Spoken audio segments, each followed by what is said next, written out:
GCW भवन से करता हूँ बात। कॉलेज में तो आई नहीं सर, कॉलेज वाले नहीं कह रहे, यूनिवर्सिटी वाले कह रहे, कॉलेज में आ रही। कोई नहीं, देखते हैं वो करते हैं।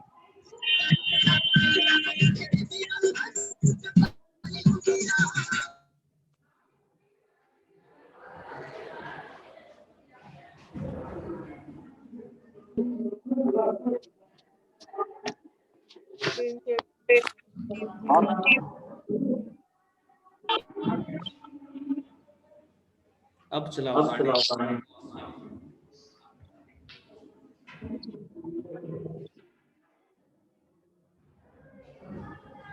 ये इन फोन की वॉल्यूम कम कर दो, सिर्फ देखते रहना आप, ठीक है? वॉल्यूम कम कर लो फोन की, सब जीरो कर दो।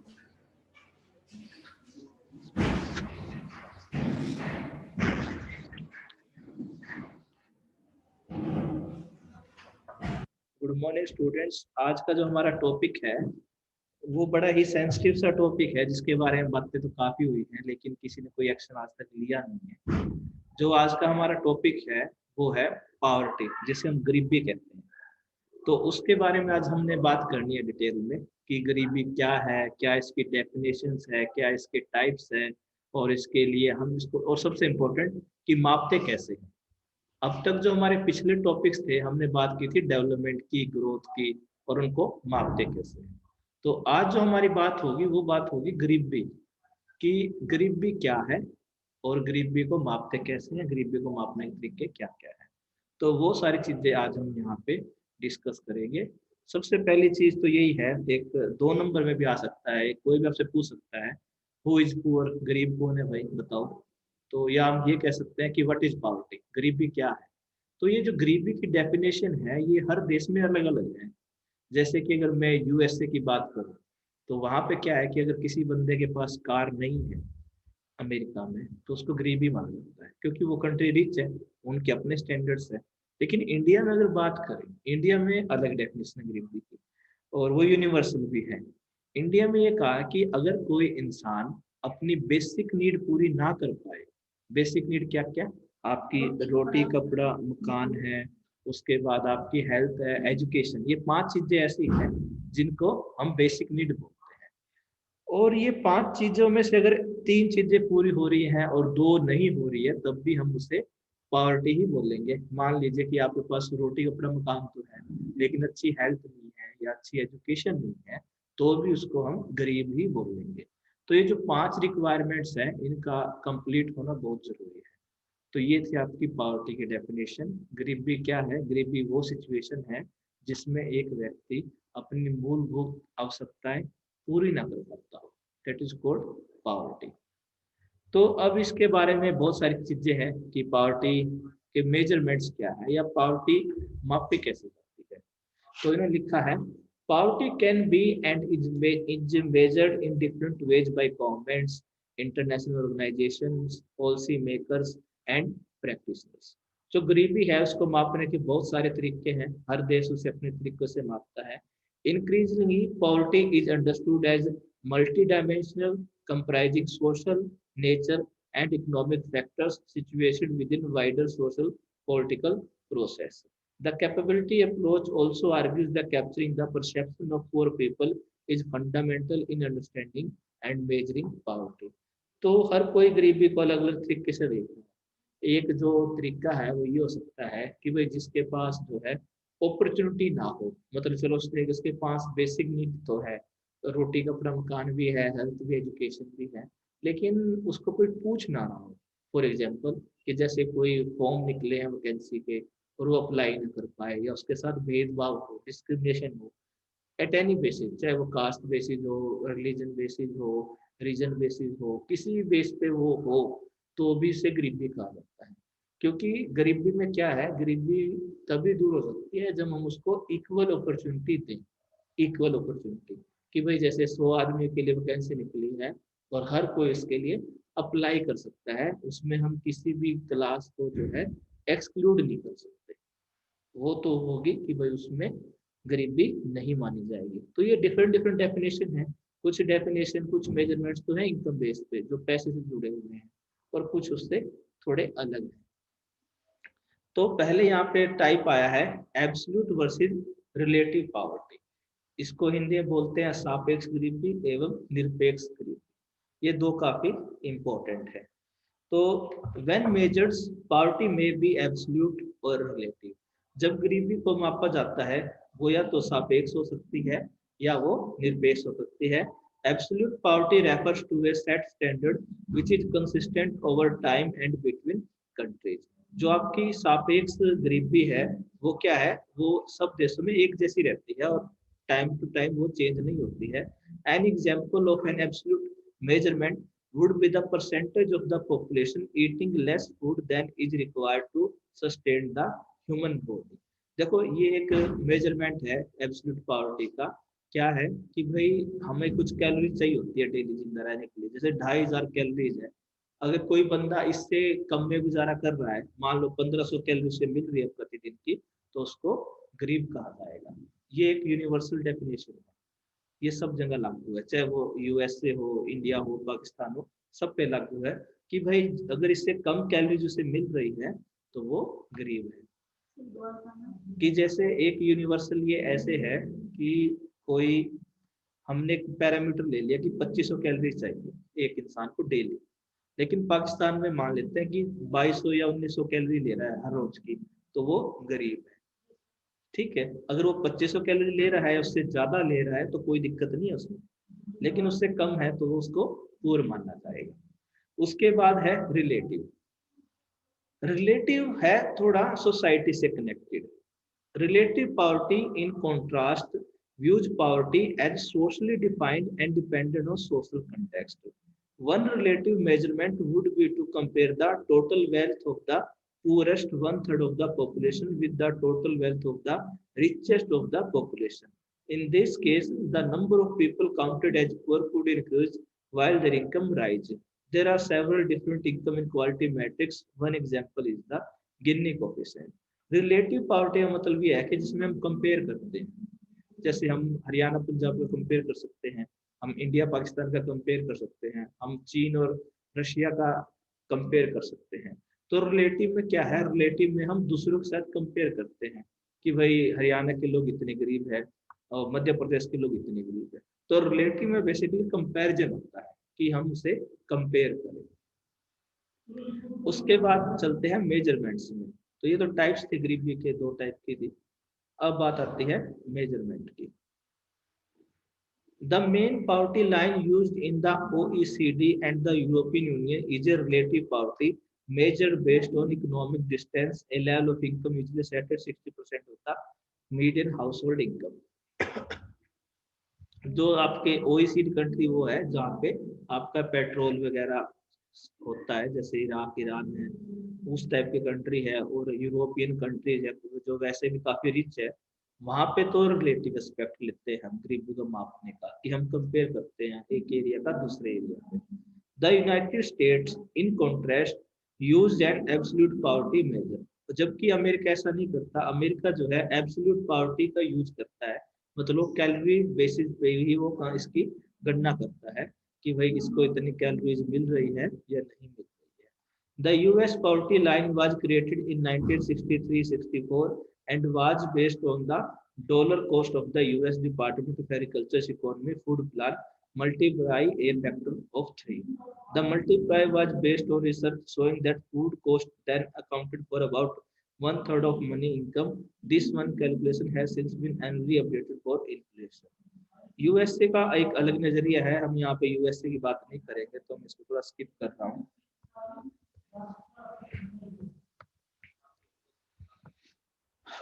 हम सीधा आ रहे हैं poverty gap index. Poverty gap index क्या है कि इसमें जो है हम गैप मेजरमेंट करते हैं कि अमीर और गरीब का डिफरेंस किस देश में ज्यादा है। मान लेते हैं हम दो कंट्री लेते हैं, एक हमने यूएसए ले लिया और एक हमने जो है इंडिया ले लिया, और हम जो वो देखेंगे कि जो वहाँ पे टोटल गरीब है ना, उनकी इनकम में कितना डिफरेंस है।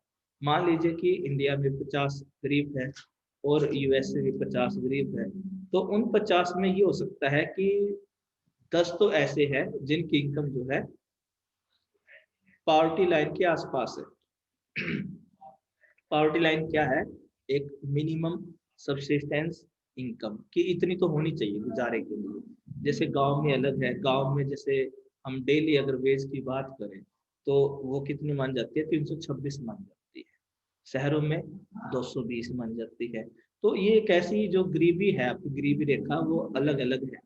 तो ये कह रहे हैं कि जितने लोग पॉवर्टी लाइन से दूर होंगे, मतलब 360 पॉवर्टी लाइन है और लोगों की इनकम 100, 20, 30, 50, 70, 200, तो जितना ज्यादा गैप उनका पॉवर्टी लाइन से होगा उतना ही ज्यादा पॉवर्टी गैप बढ़ेगा।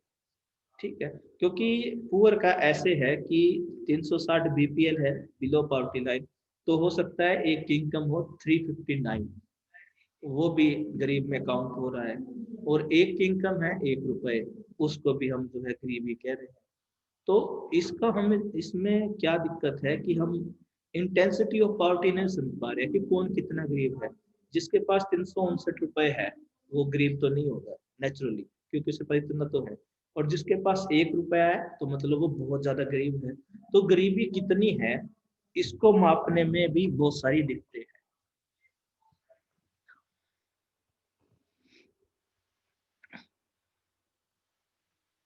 उसके बाद इसमें काफी और भी ज्यादा इंडेक्स वगैरह हम यूज करेंगे, लेकिन आज मुझे जो टॉपिक आपको इंट्रोडक्टरी लेवल पे कराना है कि मतलब इस टॉपिक में हम ज्यादा डिटेल में नहीं जाएंगे। इसके अलावा इसकी एक एस्पेक्ट और है, ये तो है पावर्टी, ये हम आगे डिटेल में करेंगे, बस मुझे आज इसका इंट्रोडक्शन कराना था आप लोगों को। एक होता है असमानता, ये तो होगी पावर्टी।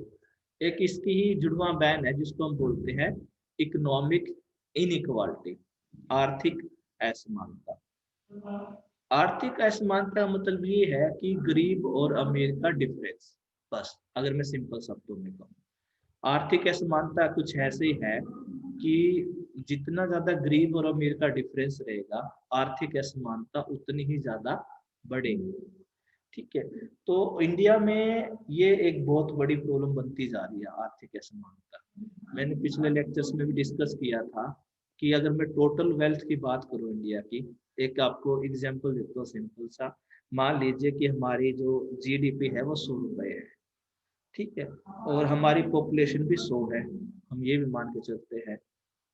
अब दिक्कत ये हो रही है कि जो 1% पॉपुलेशन है इंडिया की, उसके पास जो है 99% वेल्थ है देश की। यानी कि 1% लोग ही हैं जिनके पास 99% वेल्थ है, और जो बाकी के बच के 99, उनके पास सिर्फ 1% ही वेल्थ है।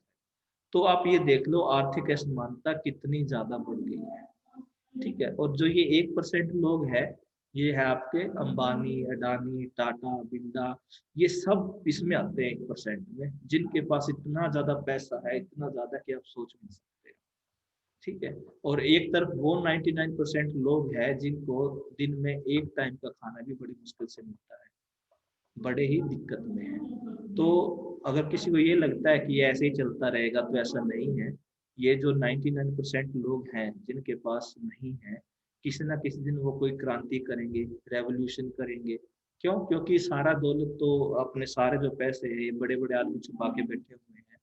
और कहीं ना कहीं वो जो 99% लोग हैं जिनके पास रिसोर्सेज नहीं है, वो कहीं ना कहीं या तो क्राइम करेंगे, और हो भी रहे हैं, क्राइम भी हो रहे हैं। क्योंकि जितने ज्यादा आप पावर्टी और इनक्वालिटी बढ़ाओगे, लोगों में गुस्सा बढ़ेगा। और ये पहले भी हुआ है। जब आप 1917 की क्रांति देखते हो, उसकी क्रांति की अगर आप वजह जानोगे तो यही तो थी। उस टाइम पे रशिया में इनक्वालिटी इतनी ही ज्यादा बढ़ गई थी जितना कि आज इंडिया में। तब फिर लोगों ने सड़कों पे आना शुरू किया, तोड़ फोड़ स्टार्ट की, एक क्रांति बना दी कि नहीं नहीं सबको, हम ये नहीं कह रहे कि भाई सबको एक जैसा पैसा मिलना चाहिए, लेकिन उसको इतना तो मिले जितना वो डिजर्व करता है। अब क्या इसको एक आप एग्जाम्पल लेके समझ सकते हो? मुझसे किसी स्टूडेंट ने कुछ टाइम पहले पूछा था कि सर आप ये चाहते हो कि भाई एक जो आईएएस है उसको भी इतना ही पैसा मिले, और एक जो मजदूर है उसको भी इतना ही पैसा मिले। मैंने कहा नो, मैंने कभी नहीं कहा कि दोनों इनकम इक्वालिटी का मतलब ये नहीं है कि बराबर इनकम कर दो सबकी। नो, इनकम इक्वालिटी का मतलब ये है जो जैसे डिजर्व करता है उसको वैसे ही पैसे मिले।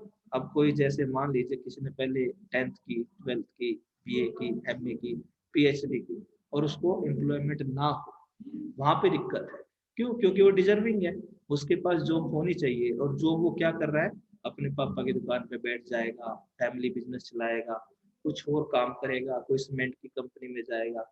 अब जैसे आप इंजीनियर्स वगैरह को देखते हो, तो एक बार काफी क्रेज हुआ था बीटेक करने का, एमटेक करने का। कि मुझे याद है, क्योंकि 10th में जब हम थे तो आई थिंक मेरे को छोड़ के, एक दो को छोड़ के, सब बीटेक की तरफ नॉन मेडिकल ग्रुप भागे थे बच्चे। ठीक है, तो उस टाइम पे काफी पागलपन हुआ कि इंजीनियरिंग करेंगे जॉब लेंगे, इंजीनियरिंग करेंगे जॉब लेंगे, तो ये काफी क्रेज।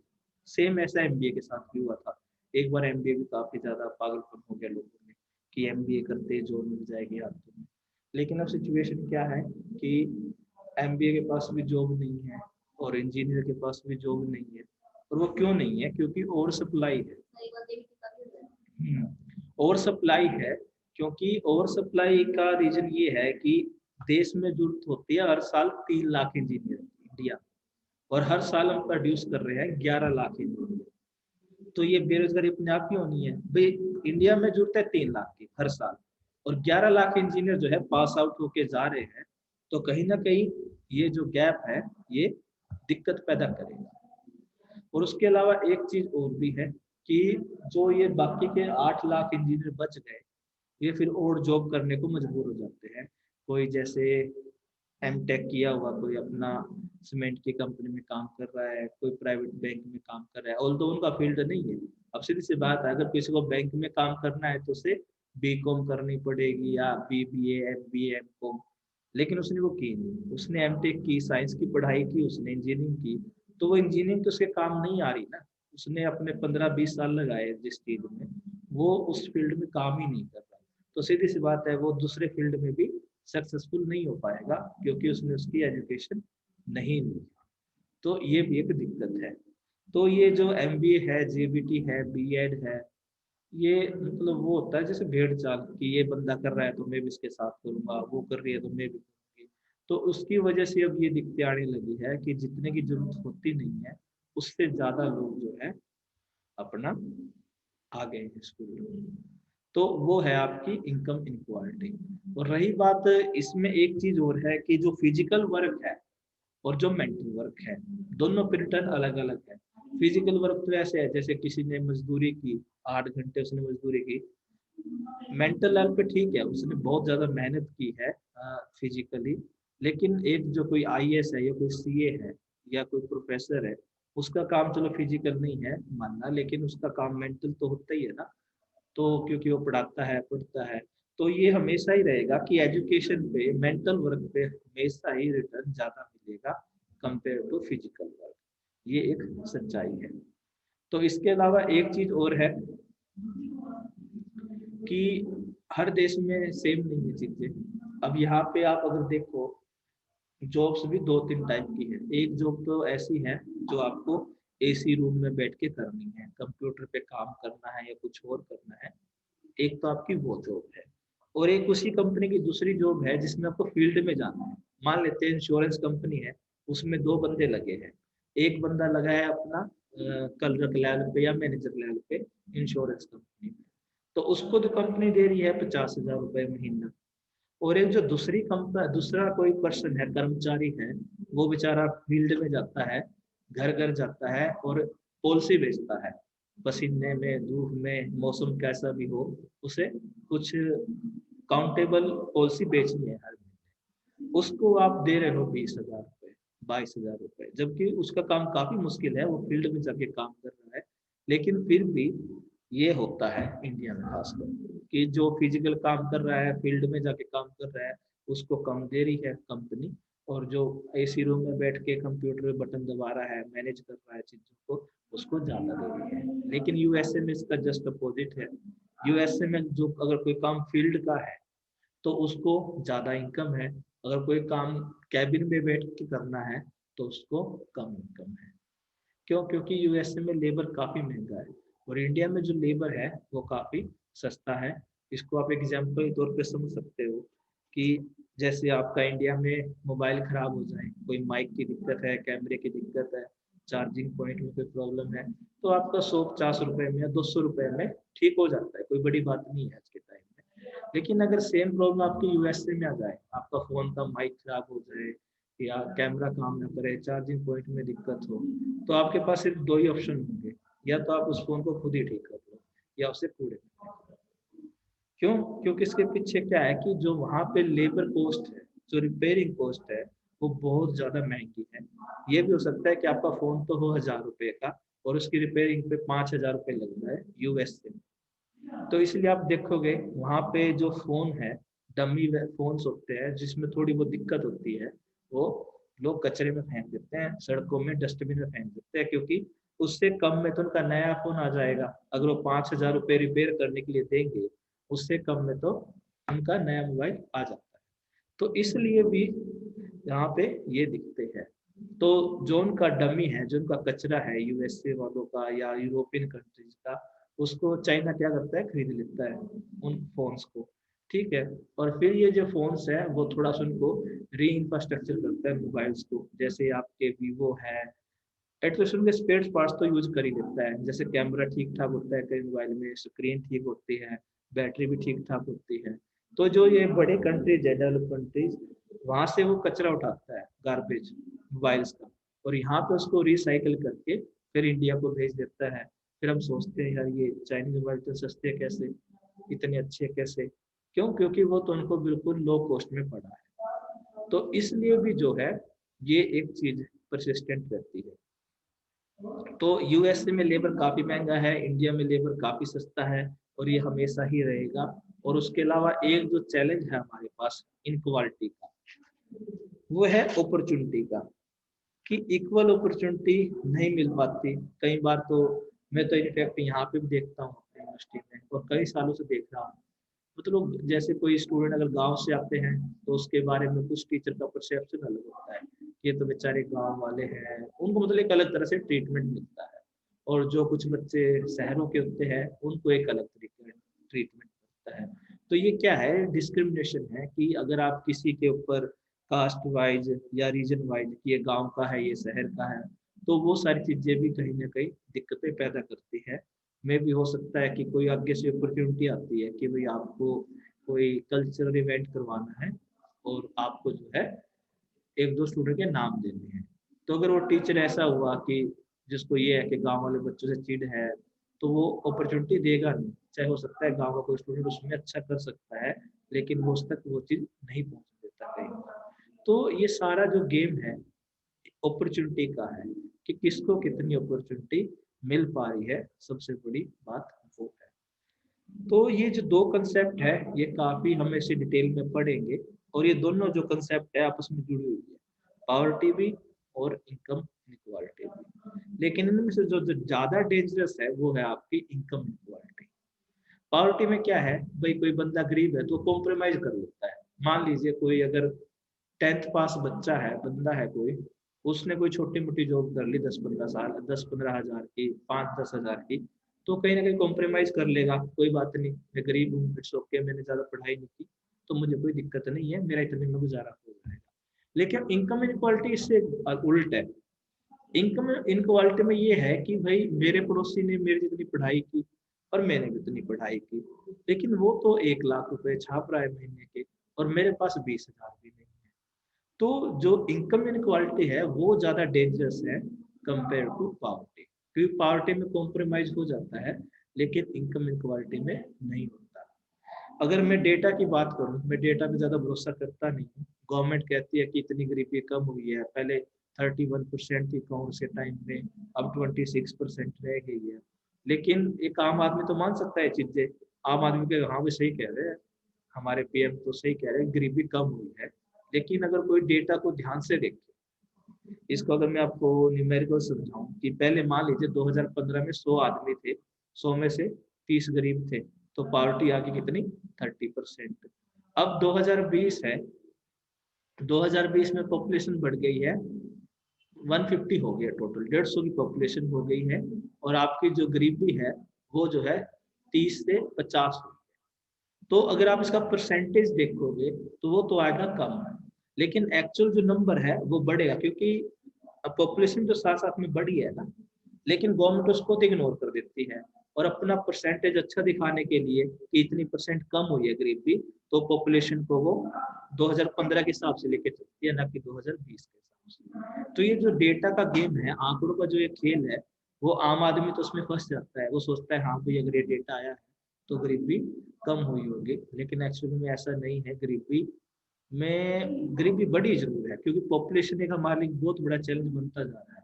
हम जो कभी पॉलिसी लेके आते हैं, अब यूएसए है या कोई और कंट्रीज है, वहाँ पे एक अच्छी चीज ये है कि वहाँ पे एक ही धर्म के लोग ज्यादा रहते हैं मोस्ट ऑफ जगह पे। जैसे इंडिया में खिचड़ी बना हुआ है, यहाँ पे जैन भी है, पंजाबी भी है, सिख है, हिंदू है, मुस्लिम है, कितने सारे धर्म है यहाँ पे।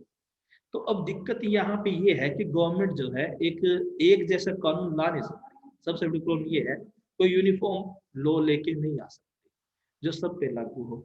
लेकिन बाहर वाले कंट्रीज है, वहाँ पे जैसे आपको या तो क्रिश्चियन ही मिलेंगे 98%, 95, या एक जैसे धर्म मिलेंगे। तो वहाँ पे अगर गवर्नमेंट कोई पॉलिसी लेके आती भी है तो उसे लागू करने में कोई दिक्कत नहीं है। ठीक है। तो सबसे बड़ी दिक्कत इंडिया में ये है कि यहाँ की जो पॉपुलेशन है वो काफी डाइवर्स है। और कई बार ये होता है कि गवर्नमेंट ने कोई पॉलिसी बनाई तो हो सकता है वो एक धर्म के लिए तो अच्छी हो, वही चीज दूसरे धर्म के लिए गलत साबित हो जाती है।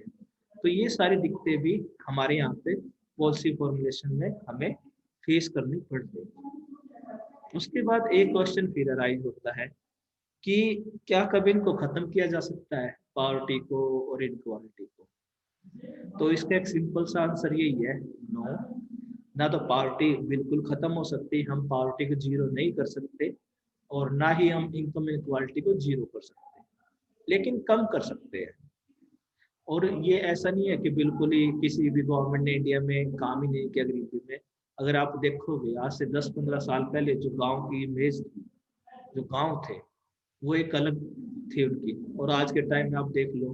पहले क्या होता था गांव की, अगर मैं बात करूँ 10-15 साल पहले की, तो एक ही नल होता था, उसका फिक्स टाइम होता था पानी आने का, और लेडीज आपस में झगड़ा करती थी, पहले मुझे भरना है, मुझे भरना है। ये बिल्कुल कॉमन सीन था उस टाइम में। लेकिन आज आप देखोगे वो चीजें है ही नहीं। हर घर में नल लगे हुए हैं, आप किसी टाइम भी पानी ले सकते हो। तो ऐसा नहीं है कि बिल्कुल भी इम्प्रूवमेंट नहीं किया है, इम्प्रूवमेंट हुआ है, उसमें कोई डाउट नहीं है। बहुत सारे लोगों का स्टैंडर्ड ऑफ लिविंग भी अच्छा हुआ है। आपको यूजुअली हर घर में रेफ्रिजरेटर, गैस सिलेंडर, चूल्हा, और ये तो मिनिमम मिल ही जाएगा। एसी भी है, कई जगह पे कूलर भी है। तो ऐसा नहीं है कि बिल्कुल ही चेंज नहीं आया है, किसी गवर्नमेंट ने बिल्कुल ही काम नहीं किया है, मैं ऐसा नहीं कहता हूँ।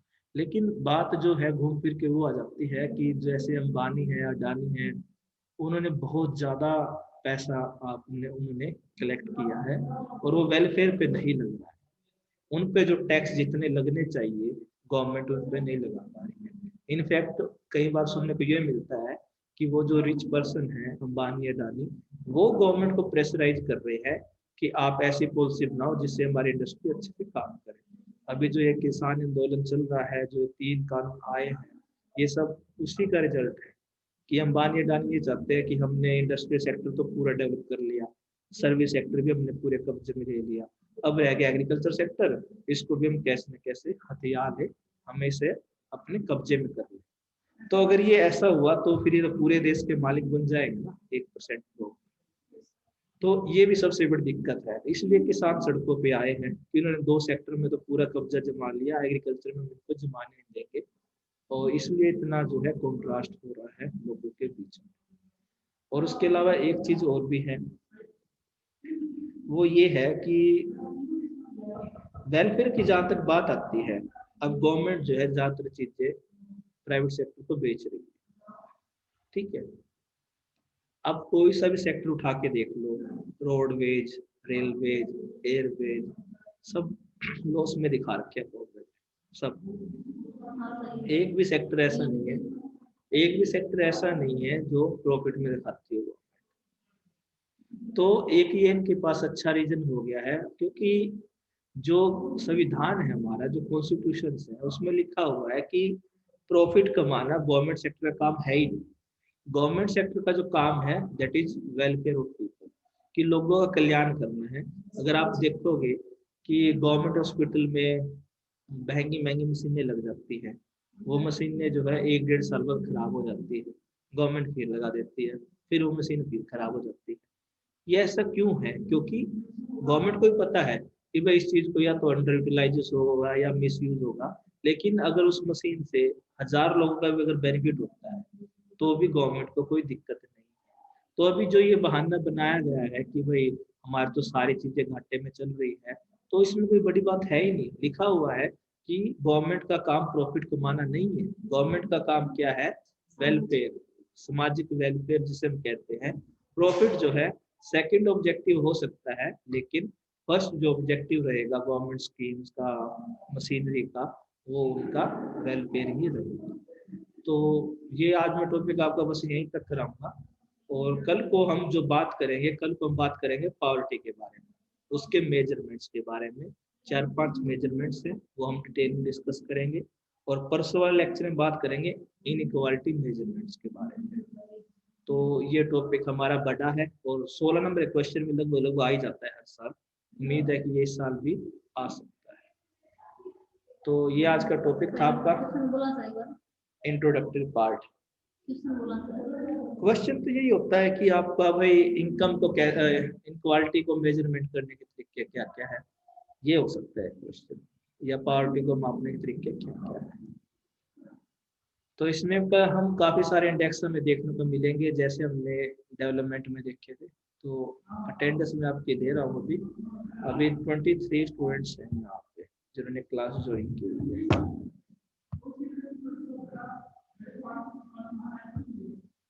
तो इसमें पहले पावर्टी की तरह डेफिनेशन दे दी। डेफिनेशन देने के बाद लिख के बताएं